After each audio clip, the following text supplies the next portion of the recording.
ಸ್ವಾಗತ. ಮುಂಬೈ ಘಾಟ್ಕೋಪರ್ನ ಚಿರಾಗ್ ನಗರದ ಗೌಸಿಯಾ ಚಾಲ್ನಲ್ಲಿ ಬುಧವಾರ ಬೆಳಗಿನ ಜಾವ ಭೂಕುಸಿತ ಸಂಭವಿಸಿದ್ದು ಇಬ್ಬರು ಮೃತಪಟ್ಟಿದ್ದಾರೆ. ಅವಶೇಷಗಳಡಿ ಇನ್ನೂ 4ರಿಂದ 5 ಮಂದಿ ಸಿಲುಕಿರುವ ಶಂಕೆ ವ್ಯಕ್ತವಾಗಿದೆ. ಬುಧವಾರ ಬೆಳಗಿನ ಜಾವ 3:48ರ ಸುಮಾರಿಗೆ ಗುಡ್ಡದ ಇಳಿಜಾರಿನ ಒಂದು ಭಾಗ ಕುಸಿದು ಅದರ ಅವಶೇಷಗಳು 2-3 ಮನೆಗಳ ಮೇಲೆ ಬಿದ್ದಿದೆ.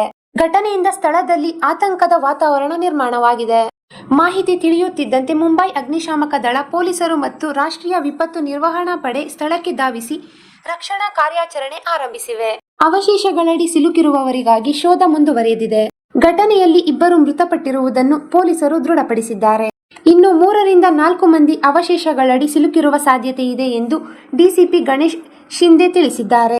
ಘಟನೆಯಲ್ಲಿ ಗಾಯಗೊಂಡಿರುವ 18 ವರ್ಷದ ಸೋಹೇಲ್ ಅನ್ಸಾರಿ ಮತ್ತು 14 ವರ್ಷದ ಅಹಮದ್ ಅನ್ಸಾರಿ ಅವರನ್ನು ಆಸ್ಪತ್ರೆಗೆ ದಾಖಲಿಸಲಾಗಿದೆ.